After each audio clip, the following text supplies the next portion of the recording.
Hello, hi, welcome to What in the Raid, where we discuss all things Raid Shadow Legends. Today we are taking a look through the eyes of a raven at Cillian the Lucky, a magic affinity, attack type legendary champion from the Banner Lords faction.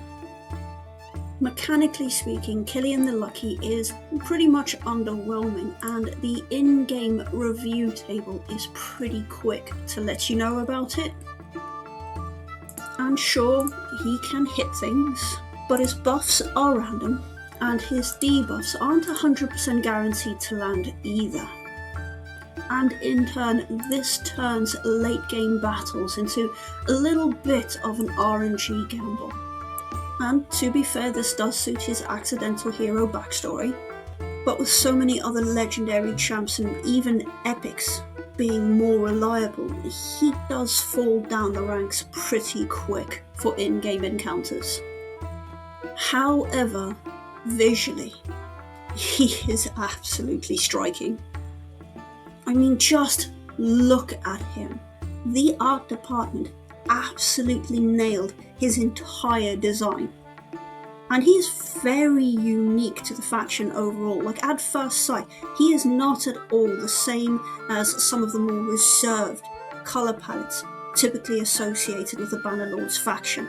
While his aesthetic certainly nods to ancient nobility and heraldry of medieval Europe, with his lance and full plate armour, the colour palette evokes Irish and Celtic folklore.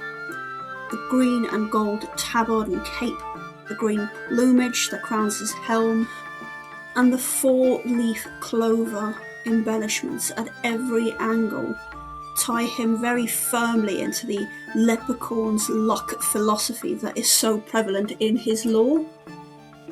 Even with all the ornate grandeur of his Banner Lord's armour, it looks a little bit scuffed up, perhaps even a little ill-fitting with the way he's constantly having to adjust his posture. Almost like this armour was never made for him. And when you have a look at his champion lore, you will see that he is definitely a little bit of a bumbling knight. His personality reminds me of Shakespeare's Sir John Falstaff, a cheerful, larger-than-life knight who was far more comfortable in a tavern than on a battlefield.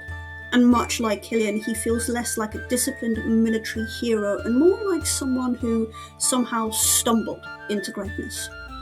And when you realise that Cillian's entire hero status is predicated on a Sylvan Fae blessing that bestowed him with natural good luck that forced formidable foes to fumble so badly that they defeated themselves at his feet, he is very much an accidental hero who stole the luck of those around him, as opposed to a disciplined master of his craft. Now overall, unless Plarium is somehow defeated by Cillian's luck to write the code that would buff him into rotation, he is largely going to be an aesthetic masterpiece that may occasionally grace your faction crypts when you are feeling a little whimsical. And if I was going to rate this hero, mechanically, meh, 3 out of 10, and that is being generous. Faction identity, a 7 out of 10. He looks noble and lordly, but he fumbles. So while he won't spoil the group photo, you know that the other lords are probably whispering insults about him into their ale mugs. Design-wise, 10 out of 10. I mean, damn, he is crisp. Everything about him is very much buttoned up. There is not a line out of place. He feels authentic. And this then leans into the aesthetics, which is a 9 out of 10. And finally, his champion lore. I am going to give this another 9 out of 10.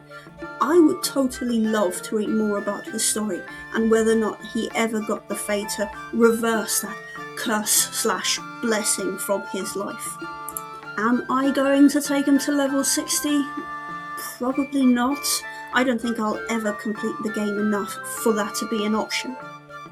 But would a younger teenage me have put him on her wall? Yeah, absolutely. And with that, thank you so much for joining me today. Happy raiding. I'll see you in the next video. And bye, bye, bye, bye, bye, bye, bye, bye.